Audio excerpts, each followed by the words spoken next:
Shalom semuanya, apa kabarnya hari ini?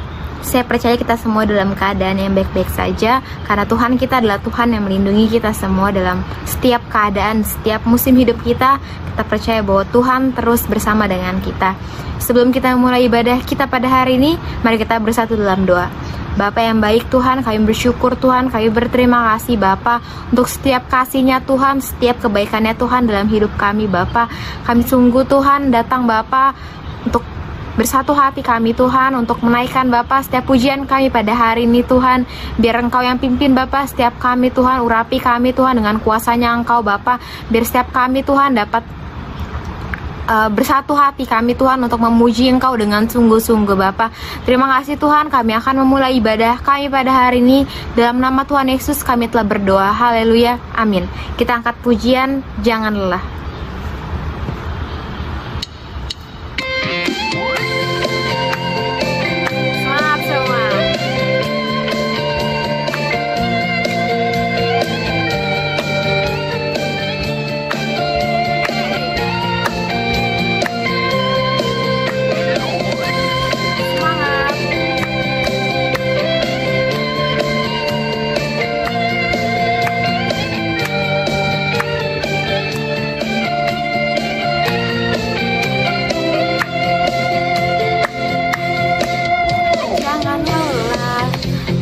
Jadi ladangnya Tuhan, Roh Kudus yang beri kekuatan, yang mengajar dan menopang. Tiada lelah bekerja bersamamu Tuhan, yang selalu mencukupkan atas segalanya. Ratakan tanah bergelombang, timbunlah tanah yang berlubang, menjadi siap dibangun di atas dasar iman. Ratakan tanah bergelombang, timbunlah tanah yang berlubang,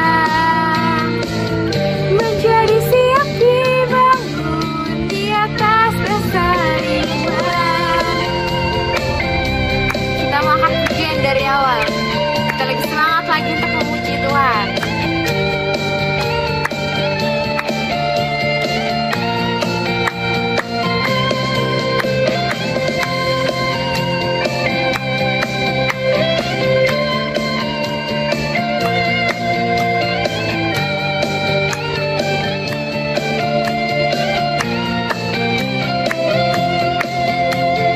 Katakan jangan lelah, jangan lelah bekerja di ladangnya Tuhan, Roh Kudus yang beri kekuatan, yang mengajar dan menopang.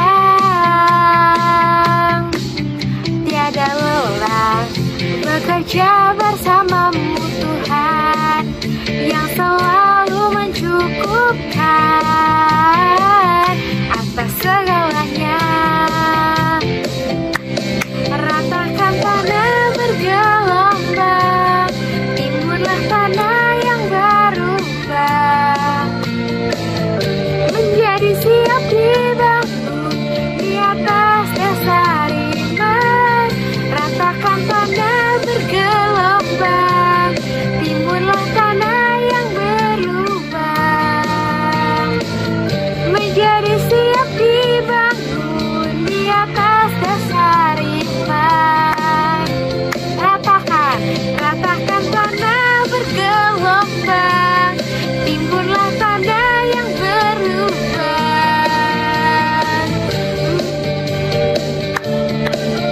di atas dasar iman. Ratakan tanah bergelombang, timbunlah tanah yang berubah,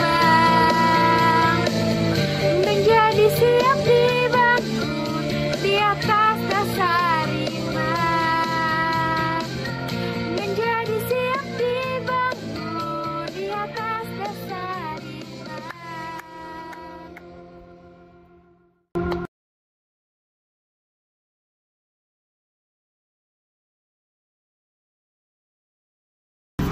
Kita akan masuk dalam firman Tuhan, kita siapkan hati kita lebih sungguh-sungguh.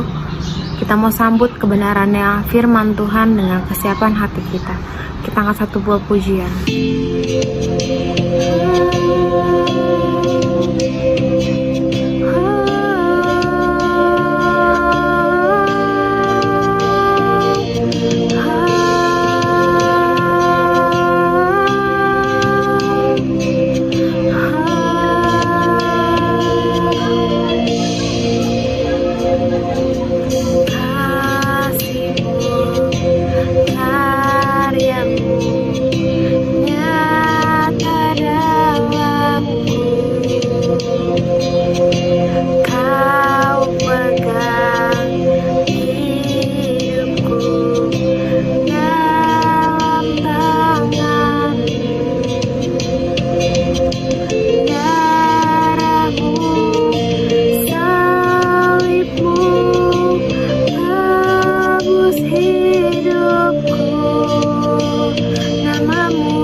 Dengan lebih sungguh-sungguh lagi.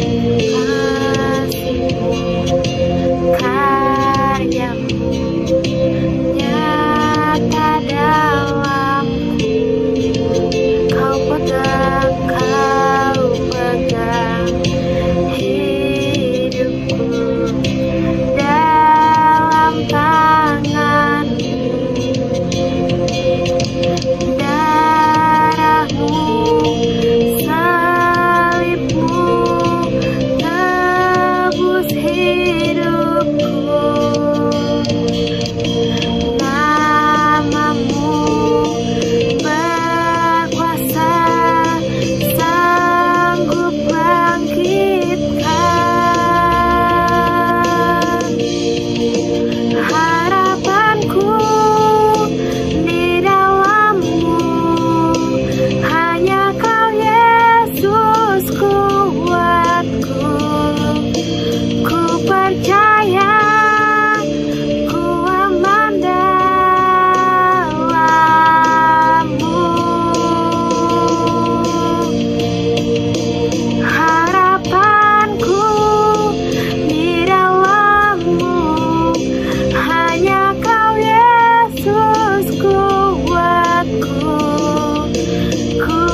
saya serahkan kepada hambanya.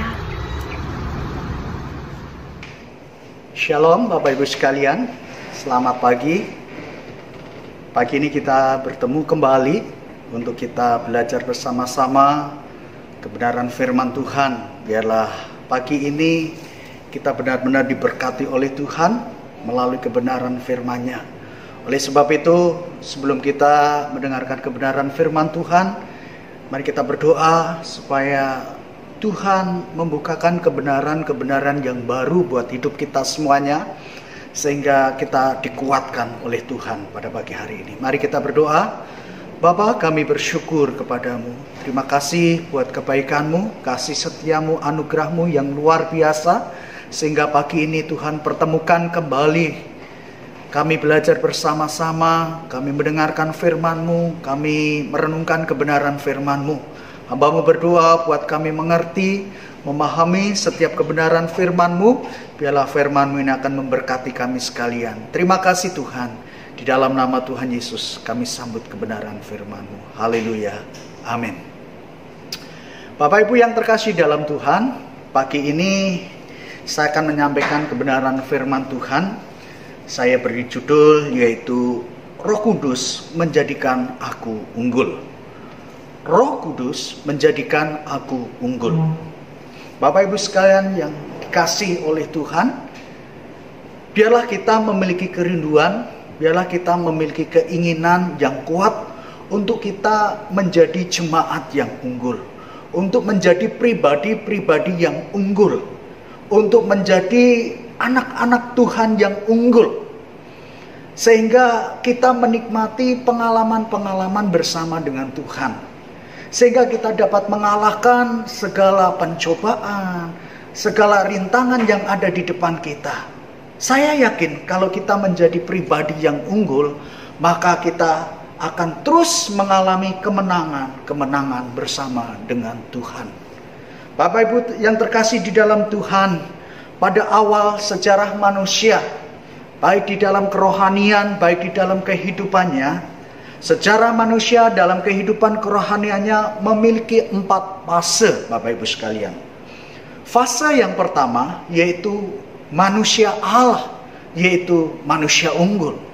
Jadi awal permulaan manusia diciptakan adalah manusia yang unggul, bukan manusia yang lemah, bukan manusia yang mudah dikalahkan, bukan manusia yang rendahan, tetapi kebenaran firman Tuhan memberitahukan kepada kita bahwa kita diciptakan sebagai makhluk, sebagai manusia yang unggul. Kemudian fase yang kedua, manusia mengalami perubahan, Bapak Ibu sekalian. Apa perubahannya?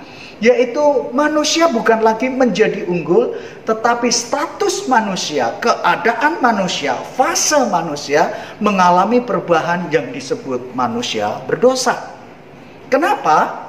Nanti kita akan jelaskan dengan rinci setelah saya sampaikan beberapa fase ini. Sekali lagi, fase yang pertama yaitu manusia Allah atau manusia unggul. Fase yang kedua yaitu manusia berdosa atau manusia rendahan. Kemudian masuk fase yang ketiga yaitu mengalami perubahan lagi. Manusia mengalami perubahan. Manusia mengalami perkembangan, yaitu disebut manusia baru, yaitu semi unggul. Dari unggul menjadi rendahan, menjadi berdosa, tetapi kembali berubah menjadi semi unggul. Ya, apa penyebabnya? Nanti kita akan bahas. Kemudian yang terakhir yaitu fase yang keempat yaitu manusia kekal. Saat ini kita belum masuk ke fase ini. Fase ini akan terjadi ketika kita diangkat oleh Tuhan. Ketika kita bersama-sama dengan Tuhan. Ketika kedatangan Tuhan itu nyata di dalam dunia ini dan menjemput kita sehingga kita dibawa ke surga untuk menikmati kehidupan yang kekal. Ini disebut manusia kekal. Jadi pagi hari ini Bapak Ibu sekalian, mari kita akan mempelajari 4 fase ini satu demi satu. Sehingga kita jelas, sehingga kita mengerti siapakah kita awalnya, dan di pertengahan bagaimana kemudian kita menjadi seperti apa. Yang pertama, Bapak Ibu sekalian, kita akan bahas yaitu manusia Allah atau manusia unggul. Kenapa kebenaran firman Tuhan ini dikatakan manusia Allah atau manusia unggul? Karena firman Tuhan sendiri telah memberitahukan kepada kita di dalam kitab Kejadian pasal yang pertama ayat yang ke-26a. Demikian firman Tuhan, berfirmanlah Allah, baiklah kita menjadikan manusia menurut gambar dan rupa kita. Artinya Bapak Ibu sekalian, ketika Adam diciptakan, ketika manusia pertama diciptakan, firman Tuhan mengatakan diciptakan menurut gambar dan rupa Allah. Jadi manusia itu diciptakan seperti Allah. Manusia itu diciptakan segambar dengan Allah. Artinya manusia itu manusia unggul. Karena Allah itu Allah yang unggul. Tidak ada yang menandingi, tidak ada yang menyamai Allah kita. Awalnya manusia seperti ini. Bisa mengalahkan segala sesuatu. Tidak takluk akan dosa, tidak takluk akan keadaan dunia ini. Karena memang manusia diciptakan sebagai makhluk yang unggul seperti Tuhan. Cara berpikir, cara tindakannya, cara tingkah lakunya, semuanya sama seperti Allah. Firman Tuhan yang mengatakan bahwa manusia diciptakan menurut gambar dan rupa Allah. Artinya, manusia pertama adalah manusia yang unggul. Kemudian, Kejadian pasal yang pertama ayat yang ke-28 juga mengatakan demikian. Allah memberkati dan memberikan kuasa kepada manusia. Ini artinya manusia benar-benar memiliki kuasa. Manusia itu diberkati oleh Tuhan. Makanya fase ini disebut fase manusia Allah. Manusia yang sangat unggul. Sayang, keadaan ini tidak terjadi untuk seterusnya. Kita akan masuk fase yang kedua. Fase yang kedua yaitu manusia berdosa. Bapak Ibu sekalian, manusia unggul telah dihancurkan oleh dosa. Manusia unggul telah dinodai oleh dosa. Karena ketidaktaatan manusia yang pertama yaitu Adam dan Hawa. Sebenarnya manusia tidak usah bekerja lelah, jerih payah, peras keringat dan sebagainya. Tetapi karena ketidaktaatan Adam dan Hawa, sehingga makhluk ciptaan yang unggul itu berubah fase, berubah menjadi manusia berdosa. Kejadian pasal yang ketiga, di situ jelas mengatakan bahwa manusia jatuh dalam dosa. Manusia menuruti keinginan iblis. Manusia mengikuti perintah iblis. Allah sendiri mengatakan, hendaklah engkau jangan makan buah pengetahuan baik dan jahat. Ketika engkau makan, maka engkau akan mati. Tetapi Adam dan Hawa tidak taat. Akhirnya mereka berdua makan. Oleh karena rayuan setan, oleh karena rayuan iblis dan sebagainya. Sehingga manusia jatuh dalam dosa. Bagaimana keadaan manusia setelah jatuh dalam dosa? Bagaimana keadaan manusia setelah tidak menjadi unggul lagi? Saya akan membacakan Roma pasal 3. Roma pasal yang ketiga, mulai ayat yang ke-9. Jadi bagaimana? Adakah kita mempunyai kelebihan daripada orang lain? Sama sekali tidak. Sebab di atas telah kita tuduhkan, baik orang Yahudi maupun orang Yunani, bahwa mereka semua ada di bawah kuasa dosa. Seperti ada tertulis, tidak ada yang benar, seorang pun tidak. Tidak ada seorang pun yang berakal budi. Tidak ada seorang pun yang mencari Allah. Semua telah menyeleweng, mereka semua tidak berguna. Tidak ada yang berbuat baik, seorang pun tidak. Inilah keadaan manusia pada fase yang kedua, yaitu manusia berdosa, manusia rendahan. Keadaan sangat menyedihkan, keadaannya sangat memprihatinkan. Tetapi Bapak Ibu sekalian, kita bersyukur kepada Tuhan. Kita akan melihat fase yang ketiga. Fase yang ketiga yaitu disebut manusia baru. Puji Tuhan, ada fase ini. Sekalipun manusia pernah menjadi manusia rendahan, menjadi manusia berdosa, tetapi karena pengorbanan Yesus Kristus, karena kasihnya Allah kepada manusia, sehingga ia memberikan anaknya yang tunggal untuk menebus kita dari segala dosa-dosa kita. Sehingga kita disebut manusia baru. Jadi fase yang ketiga yaitu manusia baru. Kita ingat fase yang pertama adalah manusia Allah atau manusia unggul. Masuk ke fase yang kedua yaitu manusia berdosa atau masuk manusia rendahan.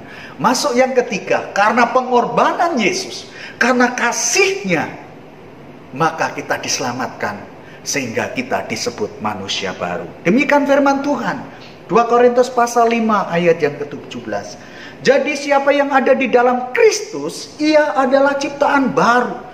Yang lama sudah berlalu, sesungguhnya yang baru sudah datang. Fase yang ketiga ini berubah. Manusia bukan lagi menjadi manusia berdosa kalau ada di dalam Kristus. Kita bisa menjadi baru kalau kita tetap tinggal di dalam Kristus. Sekali lagi firman Tuhan mengatakan, jadi siapa yang ada di dalam Kristus, ia adalah ciptaan baru. Engkau dan saya sekarang menjadi manusia baru. Kita masuk kepada fase yang baru, Bapak Ibu sekalian. Fase yang baru ini juga disebut manusia semi unggul. Kita akan menjadi unggul lagi. Posisi kita akan dikembalikan menjadi manusia-manusia yang unggul kalau kita tetap ada di dalam Kristus. Kemudian 1 Petrus pasal 1 ayat 18 dan 19, di situ diceritakan manusia ditebus dengan darah yang mahal. Bapak Ibu sekalian, manusia sebenarnya sudah tidak lagi selamat, harus dihukum. Tetapi karena darah Yesus menyelamatkan hidup kita. Nah, dalam keadaan seperti inilah memungkinkan untuk kita kembali menjadi manusia baru. Bapak Ibu sekalian, pada fase ketiga inilah kita bisa kembali menjadi manusia yang unggul. Kita kembali kepada posisi kita yang semula, diciptakan menurut gambar dan rupa Allah. Kemudian Kejadian pasal 1 ayat 28 tadi saya katakan Allah memberkati dan memberikan kuasa pada manusia.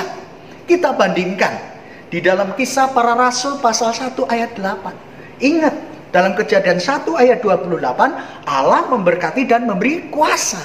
Kisah Para Rasul pasal 1 ayat 8, Bapak Ibu sekalian, kamu akan menerima kuasa.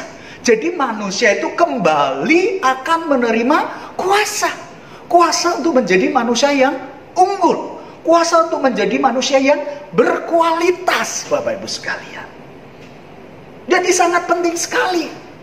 Bagaimana caranya kita kembali menjadi manusia unggul? Yaitu firman Tuhan katakan, kamu akan menerima kuasa kalau Roh Kudus turun ke atas kamu. Artinya, mau tidak mau, kalau engkau ingin menjadi manusia unggul, kita harus dikuasai oleh Roh Kudus. Kita harus dipenuhi oleh Roh Kudus. Hidup kita harus dipimpin oleh Roh Kudus. Saya akan memberikan beberapa fakta, beberapa bukti bahwa orang-orang yang dikuasai oleh Roh Kudus, yang dibaptis Roh Kudus, yang dipenuhi oleh Roh Kudus menjadi manusia-manusia unggul, Bapak Ibu sekalian. Yang pertama, Lukas pasal 4 ayat 1 sampai ayat 14. Di situ menjelaskan bagaimana Yesus dicobai oleh iblis. Lukas pasal yang keempat, saya akan bacakan.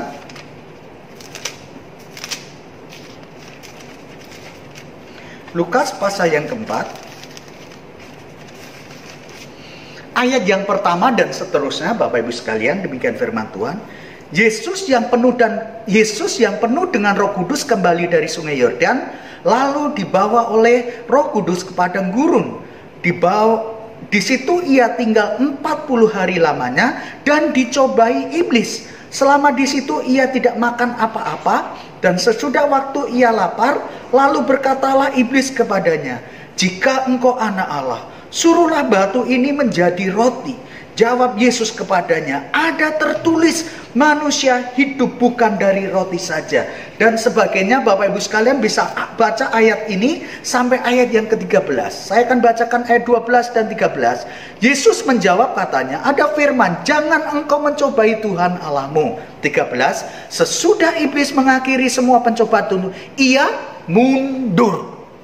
Artinya iblis KO, kalah. Yesus tampil sebagai pemenang. Yesus tampil sebagai manusia yang unggul. Kenapa? Mari kita akan lihat cara pandang kita memandang Yesus melalui kemanusiaannya. Yesus 100% manusia supaya penebusannya impas. Penebusannya sah. Karena yang ditebus manusia, maka Yesus harus menjadi 100% manusia.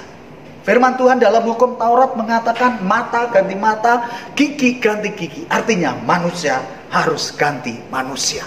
Begitu juga kebenaran firman Tuhan. Mari kita pandang Yesus sebagai manusia. Bagaimana Yesus bisa mengalahkan iblis? Jangan lupa ayat yang pertama ini. Yesus yang penuh dengan Roh Kudus. Artinya kalau hidup kita dipenuhi Roh Kudus, maka kita akan unggul daripada lawan kita. Yesus sudah memberikan contoh kepada kita. Kalau engkau ingin menang di dalam pencobaan, di dalam tantangan, di dalam godaan yang dilontarkan oleh iblis, kita harus dipenuhi oleh Roh Kudus seperti Yesus. Yang kedua, contoh bukti yang kedua, yaitu Yusuf. Siapa yang tidak kenal Yusuf? Tokoh ini sangat fenomenal. Tokoh ini sangat terkenal. Pada awalnya Yusuf hanyalah sebagai anak bungsu, sebagai anak yang tidak dipandang oleh keluarganya atau tidak dipandang oleh kakak-kakaknya. Pernah dibuang ke sumur, pernah menjadi tawanan, menjadi budak dan sebagainya, pernah dipenjara. Tetapi kebenaran firman Tuhan mengatakan, Bapak Ibu sekalian bisa melihat atau membaca biografi daripada Yusuf. Kejadian pasal 41 ayat 38 sampai 39. Lalu berkatalah Fir'aun kepada para pegawainya, "Mungkinkah kita mendapat orang seperti ini, seorang yang penuh Roh Allah?" Raja Fir'aun sendiri mengatakan, mengakui, mungkinkah kita mendapatkan orang seperti ini, seorang yang penuh dengan Roh Allah? Yusuf diangkat menjadi penguasa di Mesir. Yesus diangkat menjadi perdana menteri di Mesir. Yusuf diangkat menjadi orang nomor 2 di Mesir. Bukan karena kuat gagah Yusuf, bukan karena pendidikannya, bukan karena gelarnya S1, S2, S3 dan sebagainya. Tetapi firman Tuhan menuliskan, mungkinkah kita mendapat orang seperti ini, seorang yang penuh dengan Roh Allah. Keberhasilan Yusuf karena kuasa Roh Kudus.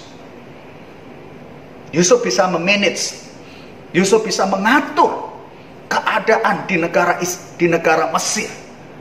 Ketika mengalami kelimpahan, Yusuf memerintahkan untuk membangun lumbung sebanyak mungkin. Ketika mengalami kelaparan, Yusuf membagi-bagikan semua bahan makanan yang sudah ditimbunnya. Semua hikmat ini diperoleh karena Yusuf dipenuhi oleh Roh Kudus. Haleluya. Kalau hidupmu ingin unggul seperti Yusuf, Yusuf adalah orang yang unggul di antara orang-orang Mesir. Semua orang kalah, sehingga Yusuf dipilih menjadi penguasa di Mesir. Yang terakhir, fakta yang terakhir. Yang pertama, ingat, Yesus memberikan contoh kepada kita. Dia bisa mengalahkan lawan-lawannya, yaitu si iblis, karena penuh Roh Kudus. Yang kedua, Stefanus. Yang kedua, Yusuf. Yusuf bisa menjadi penguasa di Mesir, menjadi nomor 2 di Mesir, menjadi orang nomor 2 di Mesir karena penuh Roh Allah. Yang ketiga yaitu Stefanus. Firman Tuhan katakan, Kisah Para Rasul pasal 7, saya akan bacakan ayat 55. Tetapi Stefanus yang penuh Roh Kudus menatap ke langit lalu melihat kemuliaan Allah dan Yesus berdiri di sebelah kanan Allah. Kalau Bapak Ibu sekalian membaca ayat-ayat ini, Stefanus dilemparin batu sampai meninggal. Stefanus bisa bertahan di dalam penderitaan karena apa? Ayat 55. Tetapi Stefanus yang penuh dengan Roh Kudus. Sekarang ini penderitaan senantiasa mengintai hidup kita. Hidup kita banyak kesulitan, kesusahan dan sebagainya. Bagaimana kita bisa bertahan? Tanpa pimpinan Roh Kudus, tanpa kuasa Roh Kudus, kita tidak mampu bertahan di dalam penderitaan. Apalagi sampai menyerahkan nyawa kita untuk Tuhan. Stefanus bisa melakukannya itu, menyerahkan nyawanya. Sampai berkorban, sampai nyawanya pun diberikan. Karena apa? Stefanus dipenuhi oleh Roh Kudus. Bukan hanya Stefanus bisa bertahan dalam penderitaan. Kalau Bapak Ibu sekalian membaca ayat-ayat berikutnya, ayat yang ke-60, Stefanus memberikan pengampunan sekelas dengan Yesus. Ketika Stefanus dilempari batu sampai mau meninggal, ketika mau meninggal, Stefanus berdoa kepada mereka yang melemparinya. Tuhan, ampuni mereka, sebab mereka tidak tahu apa yang mereka berbuat. Luar biasa sekali. Dengan pimpinan Roh Kudus, Stefanus dapat memberikan pengampunan seperti Yesus mengampuni orang yang pernah menganiaya Yesus. Luar biasa sekali. Kalau engkau saat ini belum bisa mengampuni teman-temanmu, orang tuamu, anak-anakmu, suami, istrimu, familimu, mungkin engkau belum dipimpin oleh Roh Kudus. Kalau hari ini engkau mengizinkan hidupmu dipimpin oleh Roh Kudus, engkau akan menjadi Stefanus pada zaman ini.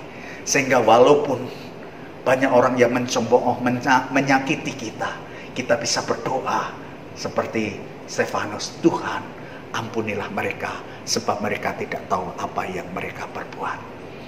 Jadi, Bapak Ibu sekalian yang terkasih dalam Tuhan, mungkinkah saya menjadi manusia yang unggul? Mungkinkah keluargaku menjadi keluarga yang unggul?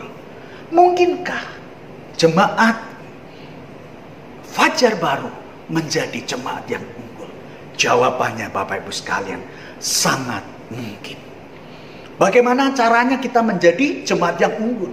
Bagaimana caranya kita menjadi pribadi-pribadi yang unggul? Tadi sudah saya jelaskan, tadi sudah saya sampaikan bahwa orang yang dipimpin oleh Roh Kudus, orang yang dipenuhi oleh Roh Kudus akan menjadi unggul di dalam Tuhan.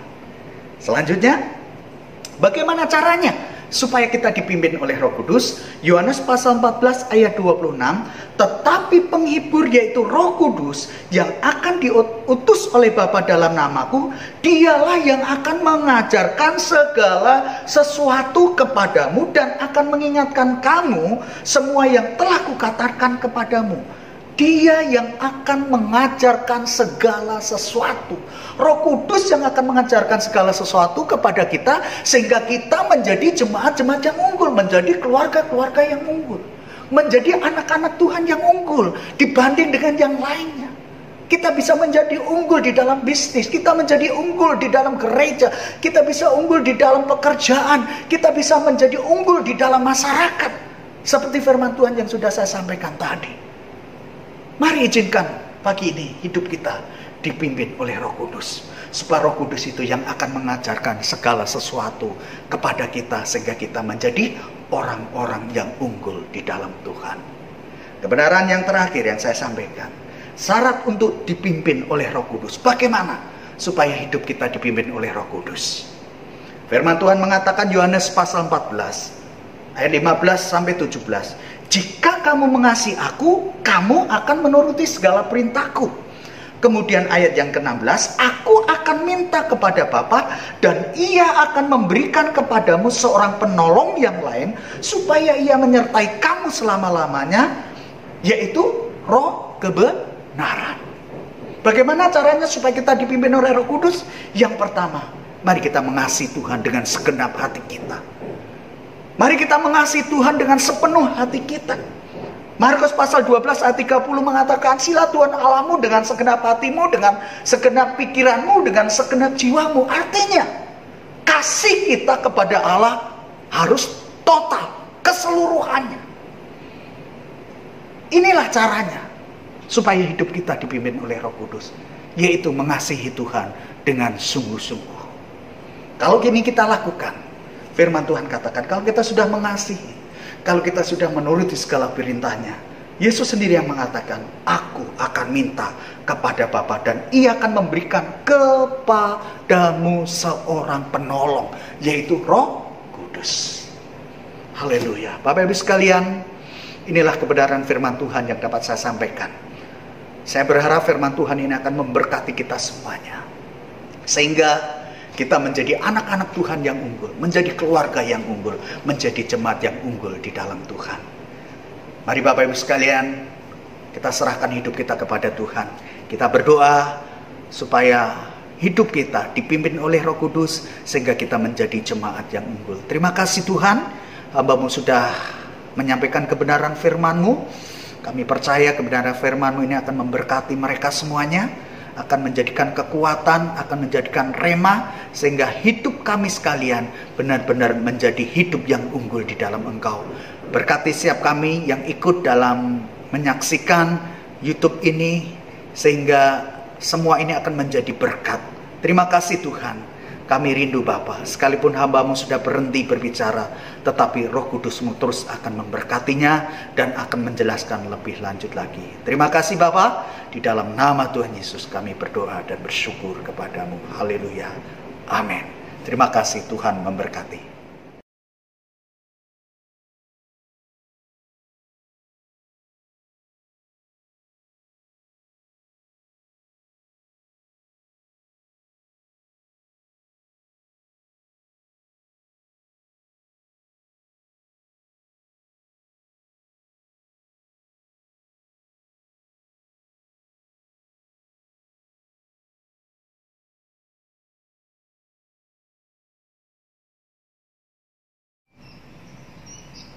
Luar biasa, Tuhan sudah memberkati kita melalui ibadah ini. Jemaat Fajar Baru yang dikasihi, yang diberkati oleh Tuhan, biarlah kita menjadi anak-anak Tuhan.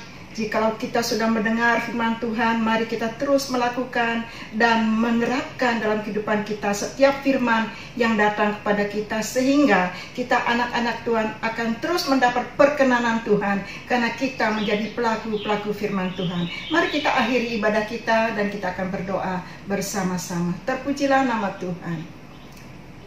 Tuhan Yesus, kami bersyukur kepadamu karena Tuhan sudah memberkati kami melalui pujian kami, melalui firman Tuhan yang sudah kami dengar bersama-sama. Jikalau ada umat Tuhan, jemaat Tuhan, Gereja Fajar Baru saat ini yang mengalami lemah secara fisik atau kami mengalami sakit penyakit, di dalam nama Tuhan Yesus kami serahkan sakit ini kepada Engkau, dan kami mengimani bahwa bilur Yesus sudah menyembuhkan jemaat Tuhan yang sakit. Jikalau ada di antara kami letih lelah, Tuhan Yesus, kuasa Tuhanlah yang memberikan kepada umat-Mu, jemaat-Mu kekuatan untuk terus bertahan, untuk terus maju, untuk terus bekerja, sehingga ada kecukupan di rumah tangga kami masing-masing. Di dalam nama Tuhan Yesus kami bersyukur kepadamu, karena ada Tuhan yang senantiasa dapat kami andalkan dalam kehidupan kami. Terima kasih Tuhan, kami percaya kepadamu bahwa Tuhan tidak akan meninggalkan kami. Tuhan tidak akan membiarkan jemaat Fajar Baru, karena Tuhan mengasihi kami semua, Tuhan memberkati kami semua, dan Tuhan juga menguatkan kami, sehingga kami memiliki iman yang kuat, iman yang bertahan, iman yang senantiasa memuliakan nama Tuhan. Bapak Ibu yang dikasihi oleh Tuhan, angkatlah kedua tanganmu dan terimalah berkat Tuhan. Terpujilah nama Tuhan. Kiranya kasih karunia daripada Allah Bapa di surga memberkati saudara. Cinta kasih daripada Tuhan Yesus menjadi bagian saudara. Saudara alami, saudara rasakan cinta Tuhan, dan persekutuan dengan Roh Kudus akan menjadi suatu hal yang membuat saudara menjadi kuat, karena Roh Kudus akan terus memimpin kehidupan saudara menjadi anak-anak Tuhan yang menjadi berkat bagi banyak orang karena saudara melakukan perintah Allah mulai saat ini dan sampai selama-lamanya. Roh Kudus memimpin saudara dan saudara diberkati oleh Tuhan. Dalam nama Tuhan Yesus bersama-sama kita katakan amin.